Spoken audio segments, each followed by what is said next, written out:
नमस्ते जी भाई। मैं डॉक्टर गाजीपुर के रहने वाला हूँ। मेरा नाम शिवाजी है। खास तौर से मैंने बहुत जगह काम भी किया और बहुत राजनीतिक पार्टियों में भी उच्च दायित्व पे रह के काम किया। ऐसा मेरा काम करने का जो पर्पज़ था देशभक्ति को लेकर था, उस पर्पज़ से मैंने काम किया। पर कुछ हमारा जगह जो है अलग विशेष तरीके का है। खास तौर से कहें तो मुस्लिम एरिया क्षेत्र भी है और हमारा बहुत सारा ऐसा लोग हैं जो ऐसे आपसी बनाव भी है, ऐसा कोई दिक्कत नहीं। और कुछ ऐसे विशेष 2-4-5 ऐसे लोग राजनीतिक तरीके से जो भी तरीके से सोचने वाले व्यक्ति हो, गलत या मेरा आंकड़ा भी गलत हो सकता है। और वो लोग फिर मुझे सोचते हैं कि मैं मुस्लिम विरोधी कार्य करता रहता हूँ। कब भाजपा में काम किया आपने? जी। बीजेपी में। ओके। कब से कितने टाइम तक?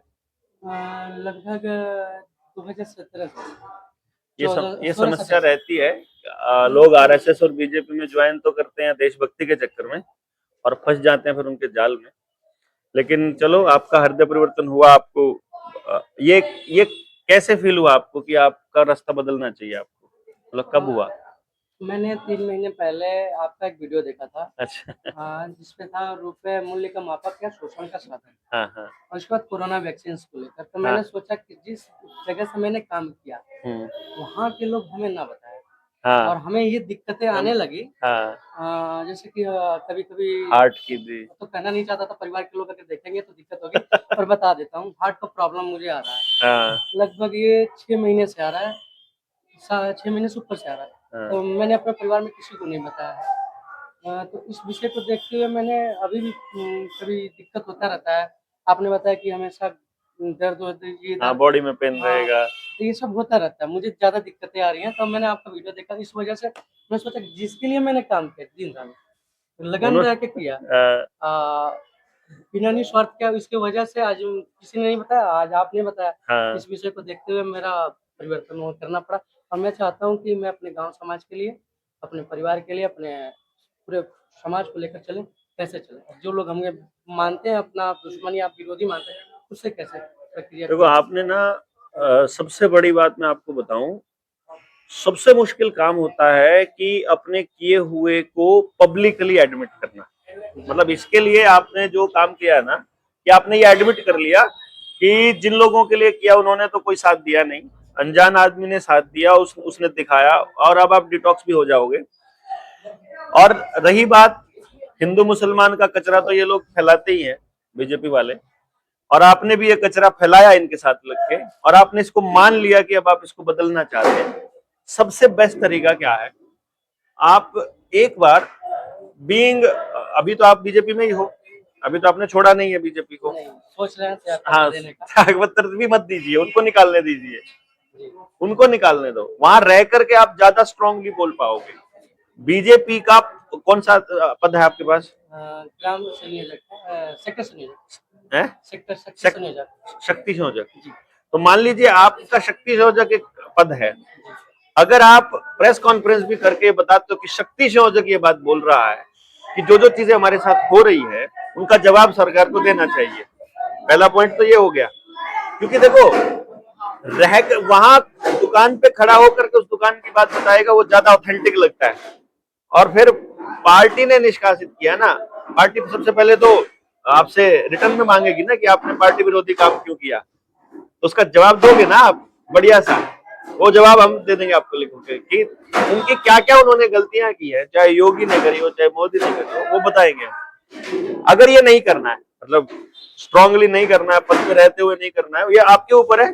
पद में रह के करते हो कि ये बिल्कुल आपके ऊपर है। लेकिन अगर इस पे पहला स्टेप उठाया जाए तो जितने आप, क्योंकि आपको उस एरिया में मालूम होगा कि आपने किन किन मुस्लिमों से बात करी है, किन किन को गालियां दी है, किन किन को धमकाया, मतलब बोला है, स्टेज पे तो बोला ही है आपने। कुछ नहीं, अच्छा, बस नॉर्मली जैसे कि लोगों से मिलना जुलना, तो उस वक्त बोल दिया, बस उन्होंने लोग ने समझ इमेज बना, विरोधी हूँ। तो फिर आप एक काम करिए, अपने मन को समझने के लिए, क्योंकि आपके दिमाग में भी ये फीडिंग किया गया ना कि वो हमको 2047 तक ऐसा कर देंगे, देश ऐसा बन जाएगा, भारत में ये हो जाएगा, वो पूरा व्हाट्सएप यूनिवर्सिटी चलता है। आप एक काम करिएगा कि वहां आसपास के जितने भी मुस्लिम लड़के हैं उनके साथ एक बार जाइएगा, अलग अलग किस्म के देखिएगा। जैसे हमारे यहाँ पर नफरती गैंग है आरएसएस और बीजेपी का, वैसे ही उनके मौलवी भी तैयार करते हैं ऐसे ही नफरती लोग। तो ना तो सारे हमारे हमारे लोगों में सारे नफरती होते, ना ही उनके वाले सारे नफरती होते। तो आप देखिएगा उनके वाले जो नफरती हैं वो कैसी भाषा बोलते हैं, उनके वाले जो सही जेन्युइन लोग हैं वो कैसी भाषा बोलते हैं। पहले इसको समझिए आप, क्योंकि जो चीज आप दिल से मानेंगे वही सबसे बेस्ट है। जो बात मेरी कही हुई है वो गड़बड़ है, तो पहले एक बार देख लिया।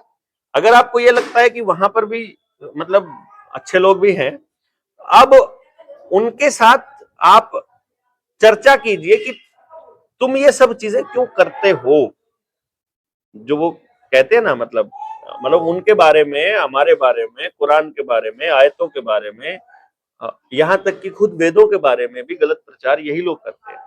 वेदों का गलत प्रचार भी यही करते हैं और कुरान का गलत प्रचार भी वही लोग करते हैं। कौन? जो धर्म को कंट्रोल करने की कोशिश करते हैं। उसमें मौलवी भी आता है और उसमें पंडित जी भी आते हैं। मतलब पंडित जी इन द सेंस जो धर्म का ठेकेदार है, ये धर्म गुरु हो गए। तो जब आप इस जैसे आपने बोला था और आपकी छवि बनी थी, बोलना चालू करेंगे तो छवि दूसरी बन जाएगी। अब आपको यह करना है कि जब आप मोर्चे से जुड़ जाएंगे, सबसे पहले तो आपको मोर्चे का एक कॉन्सेप्ट समझना है कि हम लड़ाई कैसे लड़ेंगे। उसके लिए अभी तो आपने सिर्फ 2 ही टॉपिक देखे हैं, मैं आपको लिंक भेजूंगा जिसमें मोर्चे से जुड़ने का पूरा कॉन्सेप्ट कि क्या क्या समझना है और ये लड़ाई कितनी बड़ी है और मुसलमान टारगेट पे क्यों है, इसमें उसका जवाब भी मिलेगा आपको। उसमें उसका जवाब मिलेगा कि मुसलमान को टारगेट क्यों किया गया है।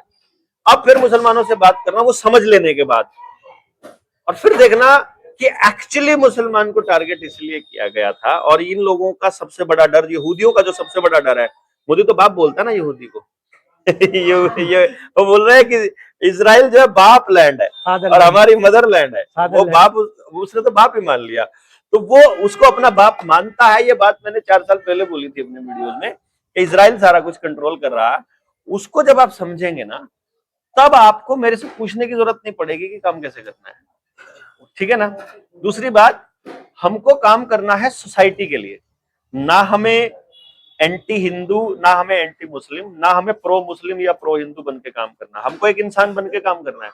इंसान रहते हुए जो नफरत फैला रहा है समाज के किसी भी तबके के खिलाफ, मतलब हमारे में भी जात जात की भी तो नफरत होती है ना, ठीक है ना। ऐसा थोड़ी है कि सिर्फ खाली धर्म की ही नफरत है, संप्रदाय की ही नफरत है, जात जात की भी है। तो जो किसी जात के प्रति नफरत फैलाए, किसी वर्ग के प्रति या किसी भी व्यक्ति के प्रति भी नफरत फैलाए, उस आदमी को रिजेक्ट करना है बेसिकली सोसाइटी से। ये हमारा पहला काम है। हमको काम करना है केवल प्रेम पर, हमको काम करना है क्योंकि सस्टेन करेगा केवल प्रेम। और वो आदमी अगर नफरत से भरा हुआ है, उससे भी आप प्रेम से ही लड़ सकते हो, नफरत से आप उससे भी नहीं लड़ पाओगे। नफरत से तो नफरत और बढ़ेगी। और फिर हमको एक काम करना है, उसमें जो आ रहा है उसको ले लो, शामिल कर लो बस। प्लान करके कहीं जाने की जरूरत नहीं, प्लान करके कुछ बोलने की जरूरत नहीं, प्लान करके कुछ भी नहीं। हमको अपने गांव के लिए काम करना है भाई, बात खत्म। गांव में जो भी है सबके लिए करना है। हमको ब्राह्मण के लिए भी करना है, चमार के लिए भी करना है, जाट के लिए भी करना है, राजपूत के लिए भी करना है, मुसलमान के लिए भी करना है, हिंदू के लिए भी करना है, सबके लिए करना है। तुम बताओ तुम अपने गांव के लिए करना चाहते हो कि नहीं करना चाहते हो। क्योंकि अपनी टैगलाइन है, जो बीजेपी का है वो गांव का नहीं हो सकता, जो कांग्रेस का है वो भी गांव का नहीं हो सकता, जो सपा का है वो भी गांव का नहीं हो सकता, जो आपका है, जो दूसरी किसी पार्टी का है, जो किसी भी पार्टी का व्यक्ति है, वो गांव का नहीं हो सकता। सिंपल सी बात। तो सबसे पहले गांव को यह बात समझा दो कि पॉलिटिकल पार्टियों के आदमियों के कॉन्सेप्ट को पहले कांटा मारो, पार्टी को अपनी रख के आओ बाहर। यहां बात करेंगे गांव की, अपनी पार्टी को वहीं रखो। अब हम गांव के लिए कुछ करना चाहते हैं, गांव तय करेगा ये क्या है। अब बताओ कौन सी पॉलिटिकल पार्टी इसमें सपोर्ट करेगी, वही इस मुद्दे पर हम उसका साथ, इस मुद्दे पर। फिर दूसरा मुद्दा, तीसरा मुद्दा, कोई मुद्दा किसी पार्टी का, कोई मुद्दा किसी। असली मुद्दों पे जब जैसे ही बोलने लगोगे, असली समस्या तो तब आनी चालू होगी आपको। यानी कि जैसे हमारे साथ हुआ, पुलिस को बोल दिया उन्होंने, थाने वाले सुबह उठा के ले गए, पूरा दिन पीटा, शाम को छोड़ दिया। ठीक है, ये भी हो सकता है। ये पहले पता होना चाहिए, ठीक है ना।